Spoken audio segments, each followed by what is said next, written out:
Questions for reflection. We hear more of the Apostle Paul's goodbye address to the elders and faithful of Ephesus. You can sense the genuine fatherly love this great apostle has for the church. You can also feel the bonds of genuine affection the faithful have for him. This was characteristic of the early Christian communities. Jesus said, "By this shall all men know that you are my disciples, the love you have for one another." That's John 13:35. Love was the binding force of the relational identity of the early church. Tertullian wrote that the Romans would exclaim, quote, "See how they love one another." Justin Martyr wrote of this love, quote, "We who used to value the acquisition of wealth and possessions more than anything else, now bring what we have into a common fund and share it with anyone who needs it.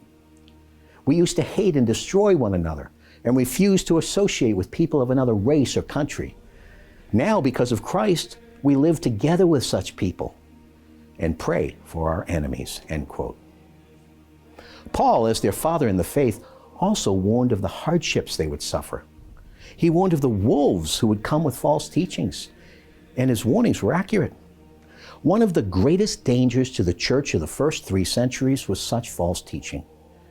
It's still one of the greatest dangers to the church in our time. The church is a relational reality.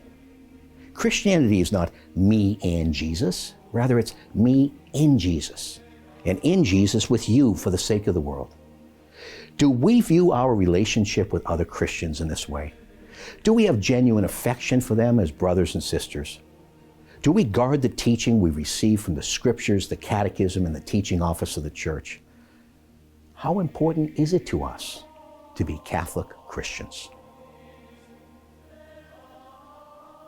Do we, like the psalmist David, regularly acknowledge the power of God? Do we look to Him to receive the strength and power that we need? What role does God actually have in our daily lives? Is He central? Or do we have sort of a God on the shelf, someone we turn to when we feel incapable of handling things? Do we take Him off the shelf and call on Him? The Church reminds us in the Catholic Catechism, and I quote, "Of all the divine attributes, only God's omnipotence is named in the Creed.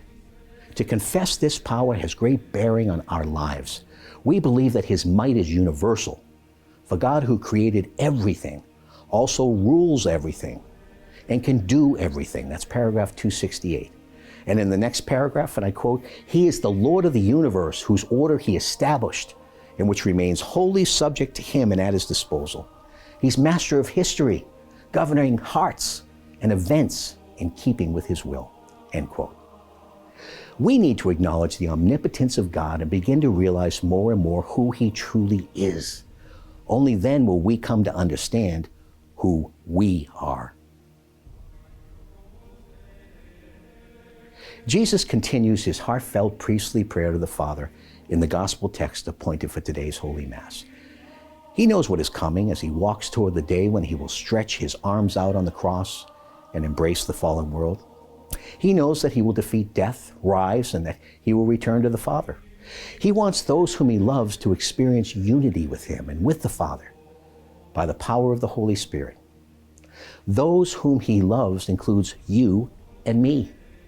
He prays, "I am not asking you to remove them from the world, but to protect them from the evil one.